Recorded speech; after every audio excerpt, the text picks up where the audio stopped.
Good evening, everybody. I'll try to make this short and sweet because once again, trying to make a beer review while cooking a pizza. This one should take about 20 minutes. I just put it in, so we should be okay. We've got another pumpkin drink for you. This time we've got pumpkin spice Veneration by Sheeps Brewing Company. It's Belgian-style quad ale aged in rye whiskey barrels with pumpkin spice. And it's a 12-ounce can. Brewed and canned by Sheeps Brewing in Sheboygan, Wisconsin. And its ABV is on the bottom of the can. I drank this one last night. And, surprise, surprise, boys and girls. This one is 12.6 ABV.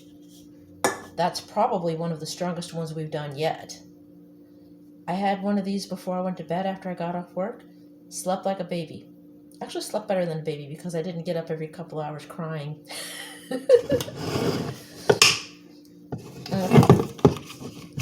the environmentally friendly top.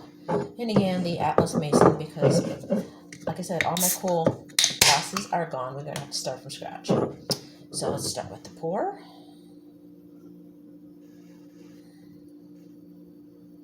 Look at the color on this.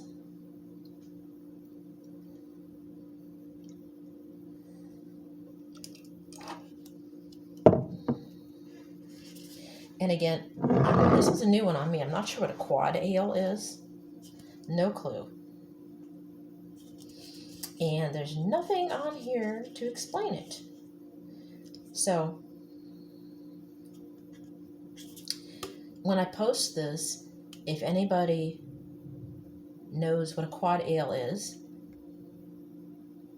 if you savvy beer reviewers like Metal Guy 1983 and some of the other ones that are poking around on here, and one of my former customers from the Albuquerque Walmart, if you know, give me a holler. Just please somebody let me know because this one's a new one for me. So let me know what a quad ale is. Let's see if it tells what's in here.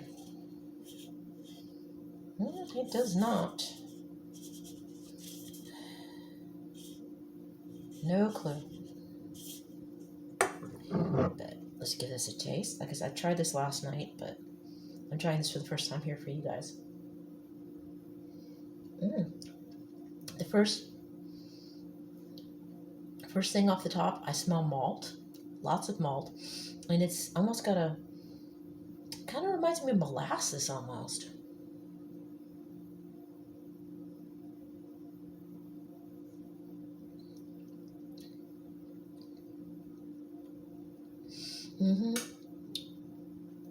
I'm tasting a strong taste of molasses. There's no molasses in it, but it's probably from the malt.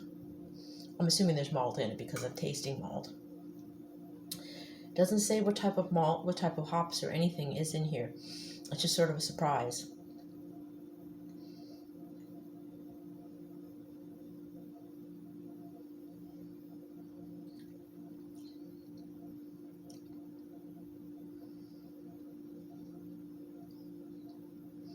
I can taste some of the pumpkin spices.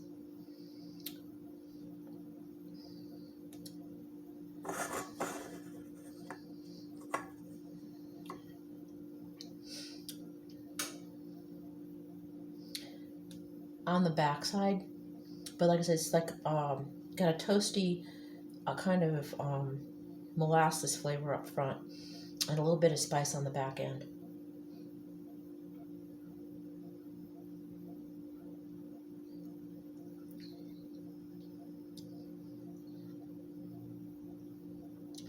I'm not sure if it actually has pumpkin in it, but it has pumpkin spice.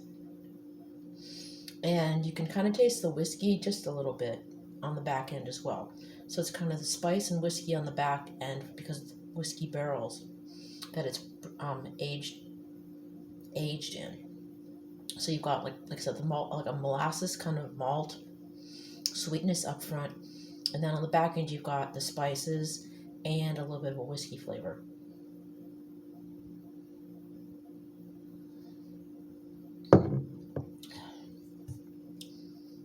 Definitely whiskey notes on the back end.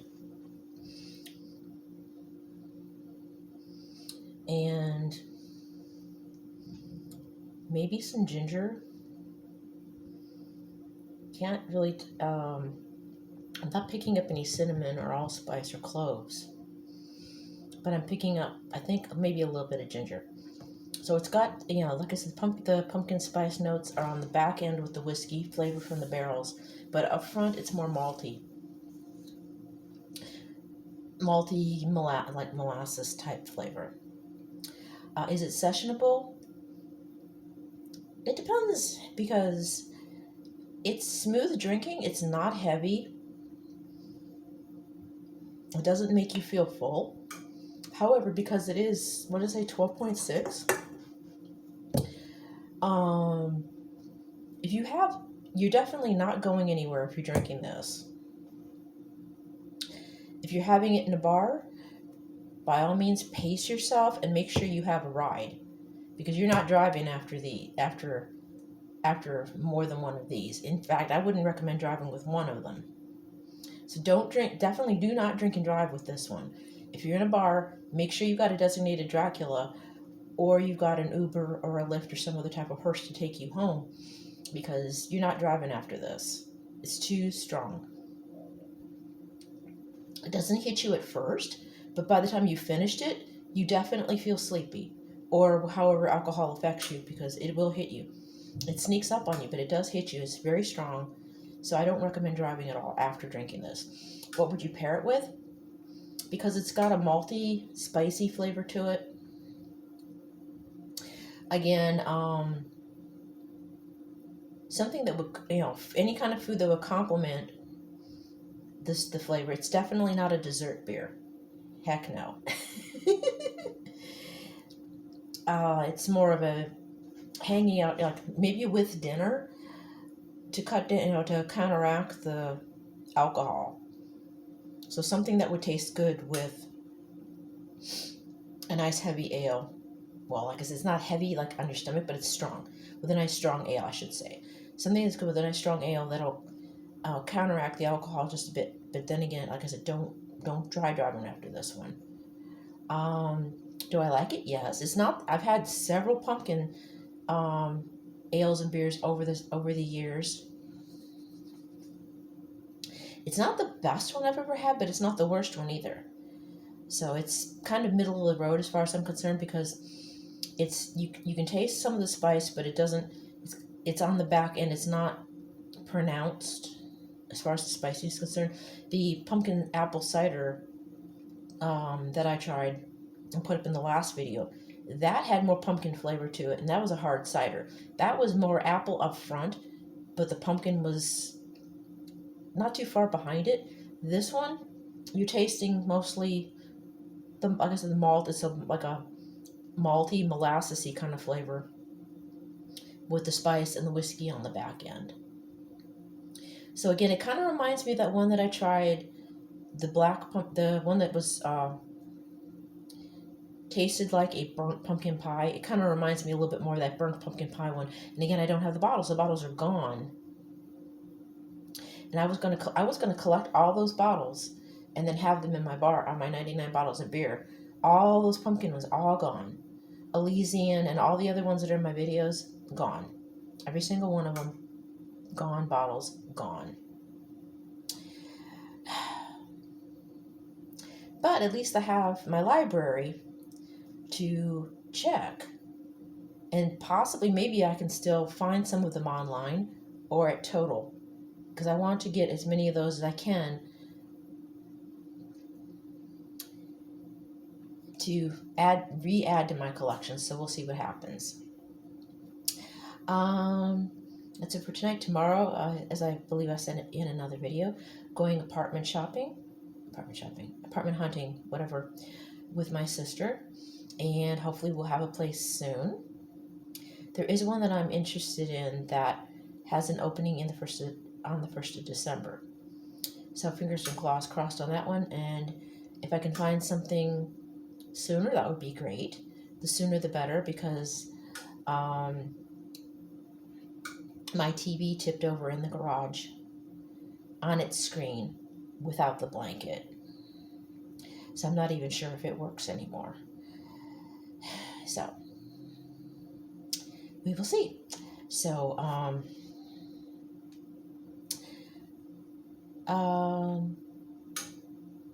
and again, like I said, we're going to start over from scratch, new abode, new stuff. So all the fun stuff I had is gone. We'll have to start over.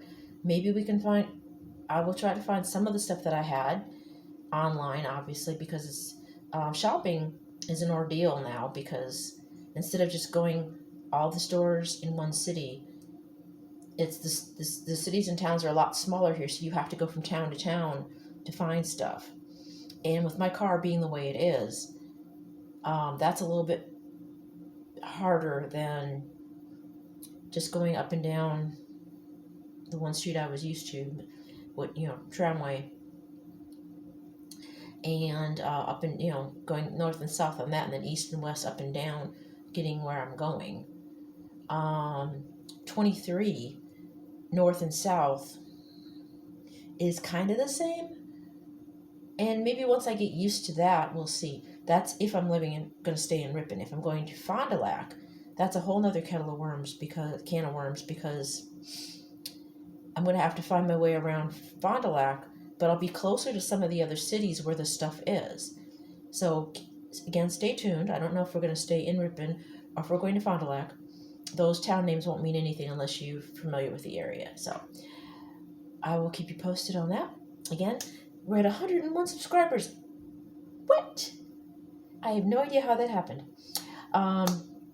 So stay tuned, and thank you for staying with me as we've gone through apartment tours and try-on videos, Halloween hauls, etc., etc. So again, it'll be a fresh start, new stuff, and we'll see you next time. I love you guys. Bye.